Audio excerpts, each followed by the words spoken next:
projet qui s'intitule « De paysage en paysage » s'inscrit dans un dispositif, c'est mon patrimoine, voilà, qui est encouragé à la fois par le ministère de la Culture et aussi l'ANTC, donc de ces territoires aussi de la politique de la ville. Donc ça soutient un projet qui permet à des jeunes, surtout qui ont moins l'habitude de fréquenter des musées ou de pratiquer des ateliers, de pouvoir fréquenter sur plusieurs jours. Donc c'est vraiment une expérience, une immersion dans cette création et dans un lieu aussi patrimonial. Et on a choisi ce thème parce que du coup, de paysage en paysage, le paysage est très représenté dans nos collections. Donc les enfants ont pu découvrir à la fois le lieu, les collections, mais aussi l'espace extérieur. Donc on a cette chance aussi d'être sur un beau site entouré de jardins et de permettre donc de découvrir les collections, de pratiquer, de rencontrer des artistes, donc comme Emma Schulman et Nan Burgos. Donc avec Nan, ils ont fait l'exercice du croquis face aux œuvres et à l'extérieur en plein air, donc d'observer un détail. Ça c'est un détail.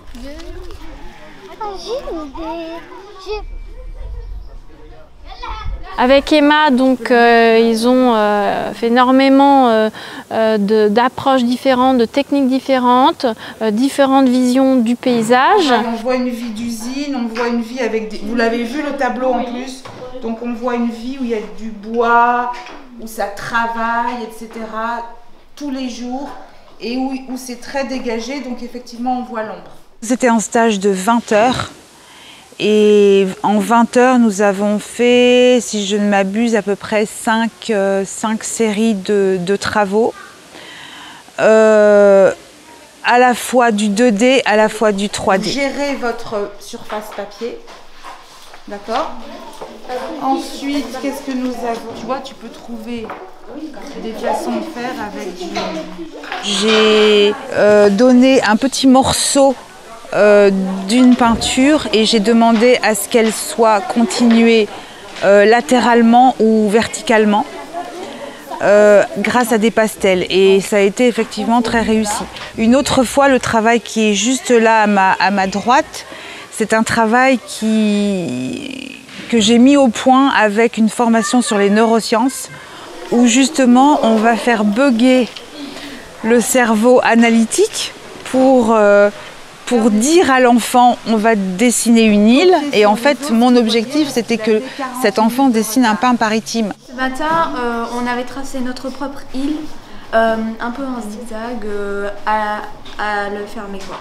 Mais si je lui dis on va dessiner un pain maritime, il va penser à un pain maritime, et l'objectif c'était de dire une île avec des fenêtres de façon à endormir, hypnotiser le cerveau analytique. Qu'est-ce qu'on voit maintenant? On doit sans arrêt revenir au moment présent et à la sensation. On ne peut pas créer sans cette écoute de ce qu'on est en train de faire et de cette prise de conscience par rapport à ce qu'on est en train de faire.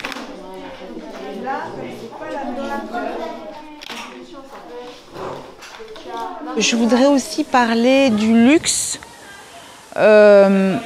Alors, ce que je veux dire par là, c'est que c'est une chance de venir ici.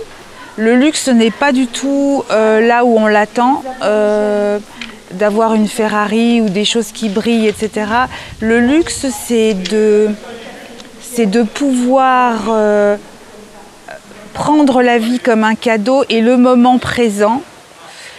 Et c'est aussi de partager avec les autres humains. Et quand on est dans un véritable partage, il y a eu des moments comme ça où il n'y avait pas de bruit, qu'on était dans un véritable partage, j'ai trouvé qu'on était vraiment dans une forme, il y a plein de formes, mais dans une forme de luxe. Les émeux, les opossums, la souris, le kangourou, le chien. On avait aussi une exposition, c'était un peu la surprise, c'est l'art aborigène qui aborde aussi le paysage. Et donc ça permet de donner plein d'axes différents aussi pour créer. Le rêve de l'eau. effectivement grâce à l'exposition en cours qui est une collection privée de l'art aborigène, donc des premiers arrivants de l'Australie. On a fait une vue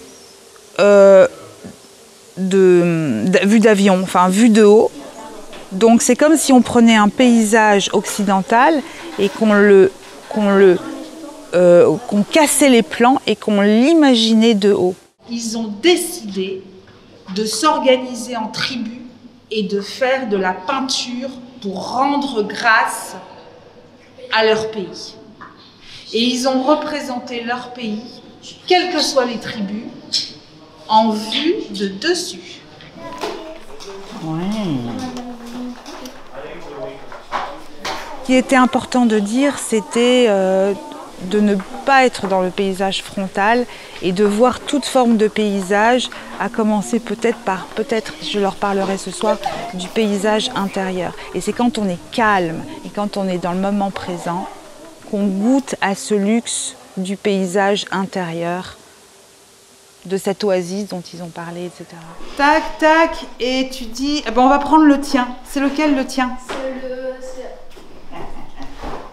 Montre-nous. C'est lui. Ah, c'est lui. Alors, est-ce que tu peux nous parler de ce rêve-là, s'il te plaît? Eh ben, en fait, moi, je voulais que mon serpent, en fait, ils sont entourés par des arcs-en-ciel. Enfin, c'est un peu un mélange du serpent arc-en-ciel et de la rivière. Et du coup, je voulais que le serpent, eh ben, tout autour de lui, il y avait des arcs-en-ciel. Et là, c'est la rivière. Et là, j'ai fait des couleurs pour faire voilà, des couleurs. Voilà. D'accord. Donc, dans l'ensemble, vous avez tous joué le jeu et ça, c'est super. On a beaucoup de jeunes qui ont fait le stage donc, de cette semaine, qui n'étaient jamais rentrés dans un musée. Ils n'avaient pas du tout cette notion de l'art, quel qu'il soit. Et ça permet de leur ouvrir l'esprit et de leur donner accès aussi à ces jeunes, sachant que la jeunesse est quand même l'avenir de la République. Et c'est une valeur très forte pour notre structure, la matrice de Thau, de pouvoir leur donner accès via un partenariat avec le musée Paul Valéry. Nous remercions le musée pour ce stage qui a été une vraie réussite pour nous, de pouvoir donner accès à ces jeunes à un art qui permet d'aller s'exprimer au-delà du simple fait de prendre un crayon et de gribouiller quelque chose. On a vraiment eu une artiste, donc Emma Schulman, qui nous a fait bénéficier de son savoir-faire et de son expérience et amener un peu toute cette touche artistique, essayer de produire quelque chose de soi, ne pas toujours être dans la critique négative. Ah ben ce que je fais, je trouve ça moche, ah mais je ne sais pas dessiner, je ne sais pas. Le je ne sais pas là était complètement mis de côté. C'est vraiment se dire je m'exprime, je fais quelque chose, je suis heureux et content de moi-même et de ce que j'ai fait, de ce que j'ai produit. Voilà, c'était vraiment l'objectif de ce stage.